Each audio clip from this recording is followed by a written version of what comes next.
The moment you feel guilty because of someone else's words, you have officially become their slave. Let that sink in for a second. You're walking around every single day, carrying the weight of other people's opinions like chains around your neck, and you don't even realize it. You think it's normal. You think it's called being a good person. It's not. It's called being weak. Here's a music question I need you to answer right now, and be honest with yourself. Why do you let people with half your intelligence dictate your worth? Think about it. The person who made you feel small yesterday, what have they accomplished? What have they built? What gives them the authority to judge you? Nothing. They have nothing. But somehow their words still music echo in your head. Greater than, snorts greater than, somehow you're still replaying that conversation, that comment, that look they gave you. You're still trying to defend yourself in your mind. And while you're doing that, while you're wasting mental energy on someone who doesn't matter, they've already moved on. They've already forgotten about you. They threw their garbage at you and walked away, but you're the one carrying it around like it's treasure. That's the sick joke of it all. You're the only one still fighting a battle that ended hours ago, that ends today. In the next few minutes, I'm going to show you the exact psychological dead switch that makes you immune to every insult, every judgment, and every shaming tactic ever devised. I'm not talking about confidence tips or positive thinking. I'm talking about something darker, something most people will never have the stomach to use. But you're not most people. You're here because you're tired of being pushed around by words. You're tired of people treating you like their emotional punching bag. So pay attention, because what I'm about to show you will change the way you see power forever. I want you to drop this affirmation in the comments. I am untouchable. Let's go. Number 1. Why they shame you. Before we get into the tactics, you need to understand the game that's being played. Shame isn't about right or wrong. It never was. It's about power. When someone tries to make you feel guilty, when they call you selfish, cold, arrogant, or any other label, they're not giving you feedback. They're attempting to control you. They're trying to put you back in your place. They're trying to castrate your dominance. Let me break this down. Every single time someone shames you, they're conducting what I call a vulnerability audit. They're testing to see if you still need their approval.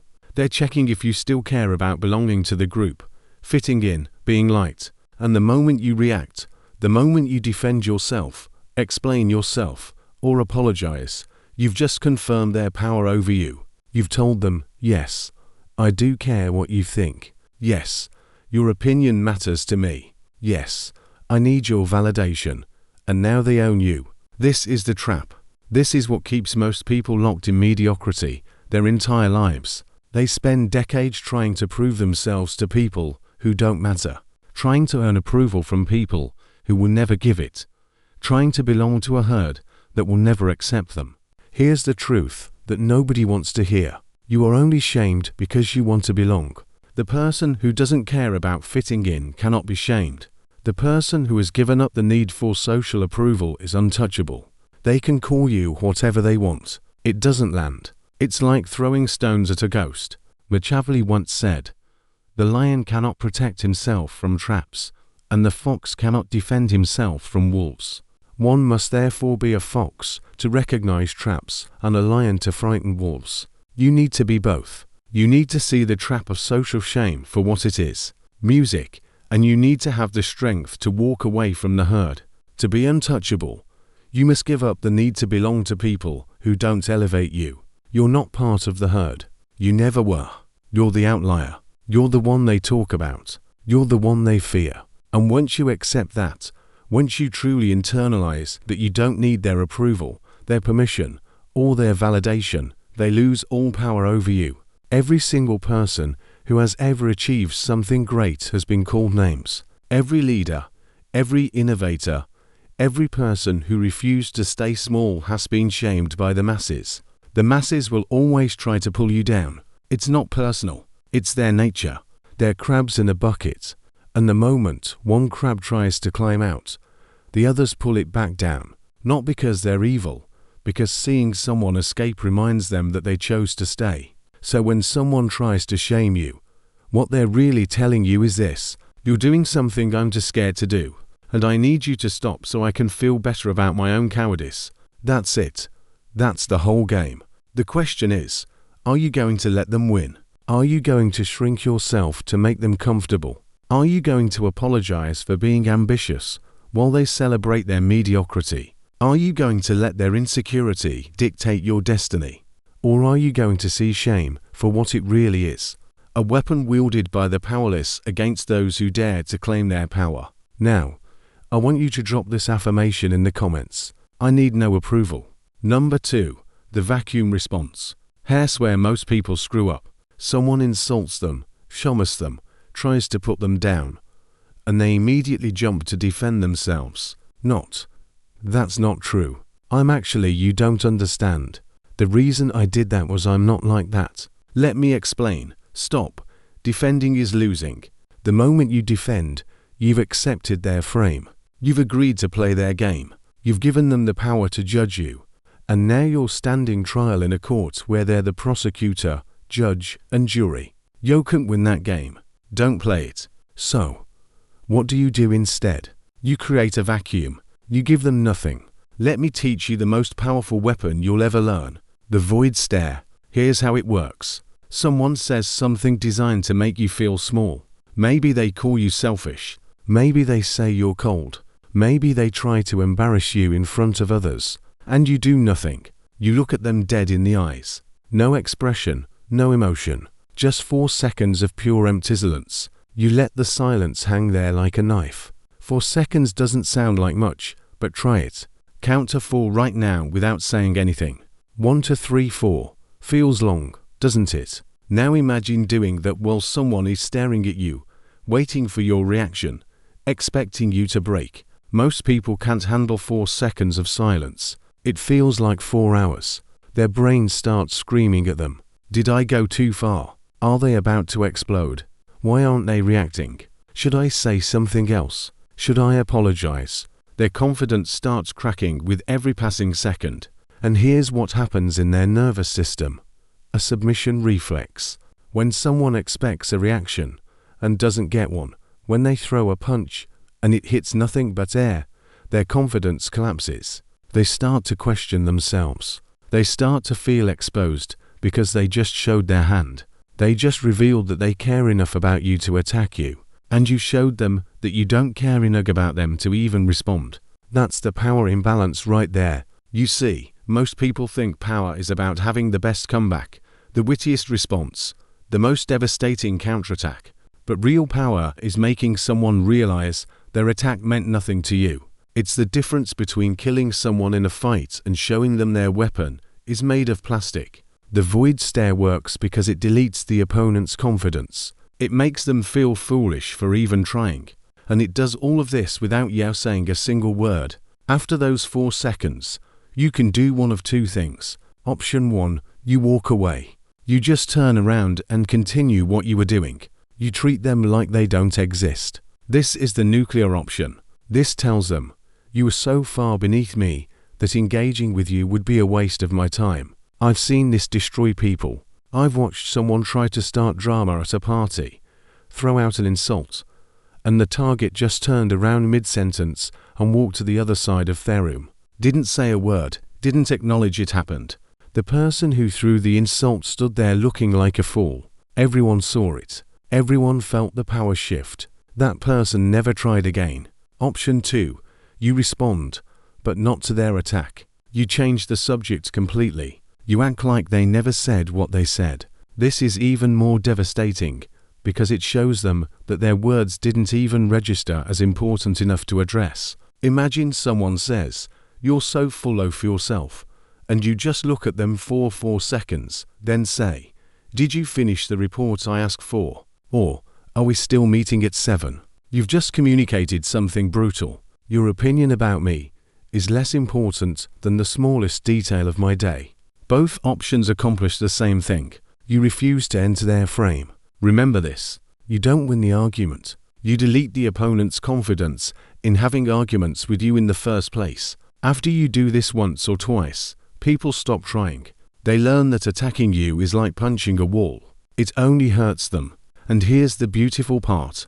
You never got angry. You never raised your voice. You never lost control.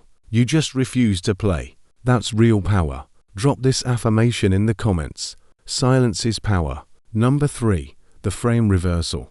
Now, let's go deeper. Sometimes silence isn't enough. Sometimes people are persistent. Sometimes they really want that reaction from you.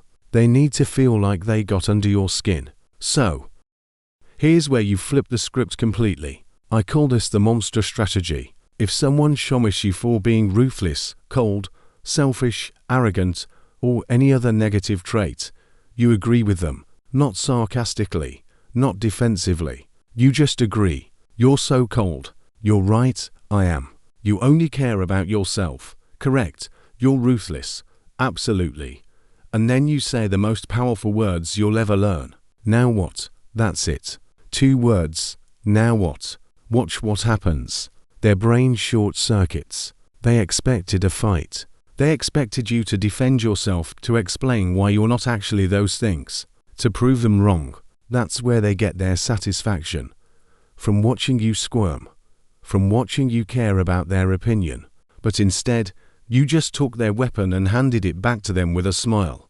Because here's the part they never see coming. The moment you only insult, the weapon shatters in their hand. Think about it. If someone calls you selfish, and you spend 20 minutes explaining why you're not selfish, you've just proven that their opinion matters to you. You've given them power. But if someone calls you selfish and you say, yeah, I am. I put myself first. Problem. What can they do? Nothing. They can't shame someone who refuses to feel shame. They can't make you feel guilty about something you openly admit to. They can't use your own insecurity against you if you have no insecurity about it. Let me give you another example. Someone says, you're so arrogant. Most people panic. They rush to prove they're humble.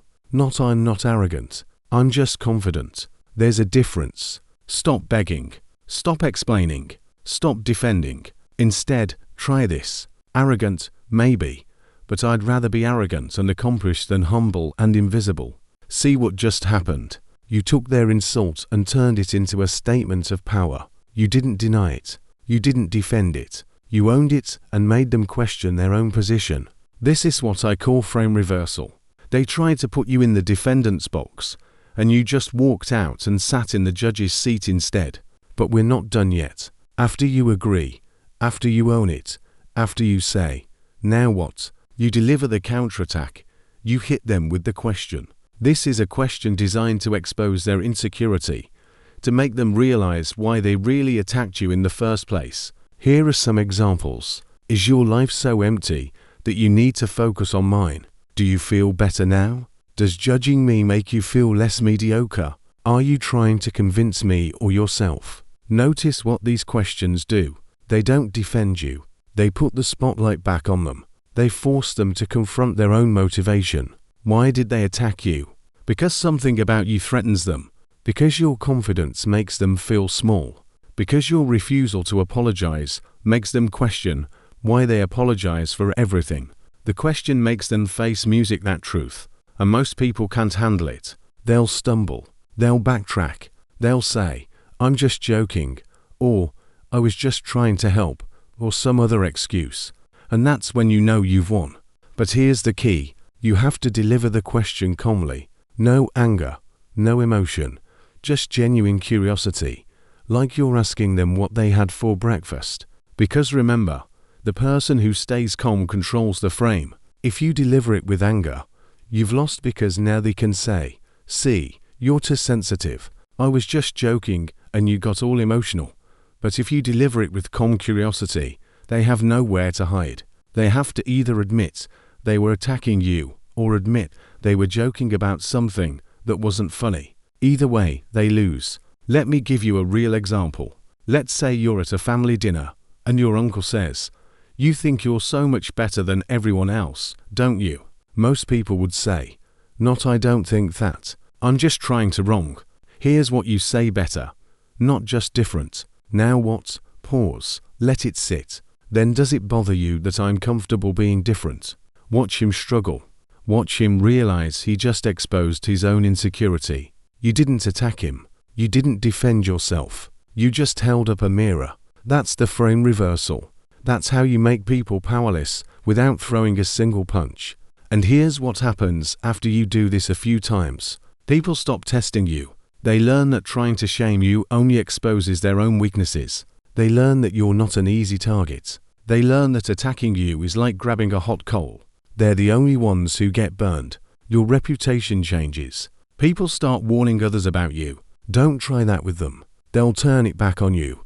And that's exactly what you want. You want people to think twice before disrespecting you. You want them to know that playing games with you is a losing strategy, not because you're mean, not because you're cruel, but because you respect yourself enough to not tolerate disrespect. Machiavelli once said, "The first method for estimating the intelligence of a ruler is to look at the men he has around him." The same applies to you. The moment you stop defending yourself to idiots, you'll notice the quality of people in your life improves dramatically. I want you to drop this affirmation in the comments. I own myself. Number 4. The untouchable identity. Now we get to the final level. This is where you transform completely. Everything I've taught you so far, the void stare, the frame reversal, the question, these are tactics. They work, they're powerful. But tactics alone won't make you untouchable. You need an identity shift. You need to stop seeing yourself as a good person trying to prove you're good. That's the cage. That's what keeps you vulnerable to shame in the first place. Think about it. Why do you care when someone calls you selfish? Because you've been taught that being selfish is bad. You've been programmed to believe that good people sacrifice themselves, put others first, always help, always give. But who taught you that? And why? Here's the uncomfortable truth. You were taught to be selfless by people who wanted to use you.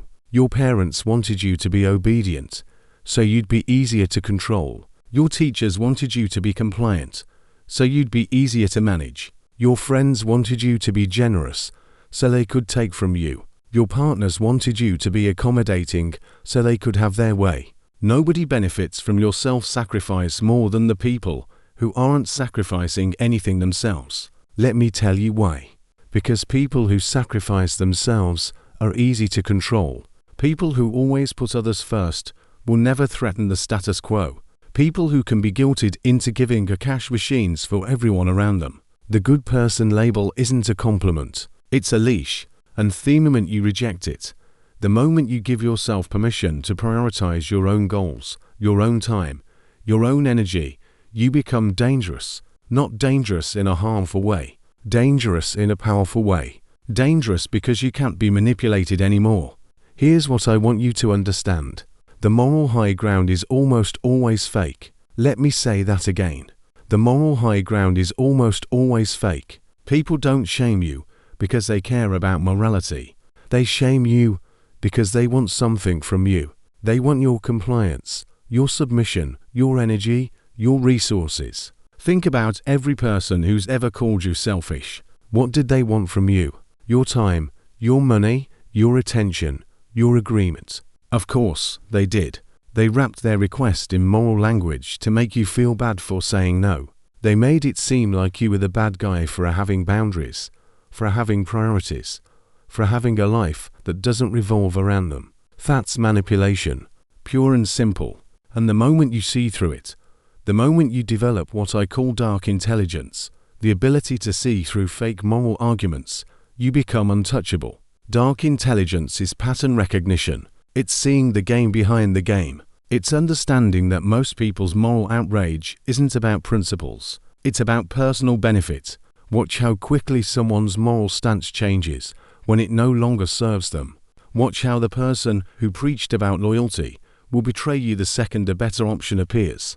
Watch how the person who demanded honesty will lie without hesitation when the truth threatens their position.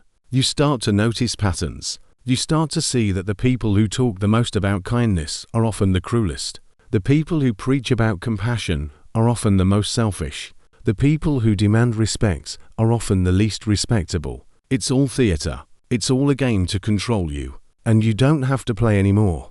Here's the formula for invincibility. High competence plus zero empathy for critics equals absolute power. Let me break that down. High competence means you're actually good at what you do. You deliver results. You solve problems. You build things. You create value. This is non-negotiable. You can't fake this. You have to put in the work. All the tactics in the world won't save you if you're incompetent. If you can't back up your confidence with capability, people will see through you, and they should. But when you're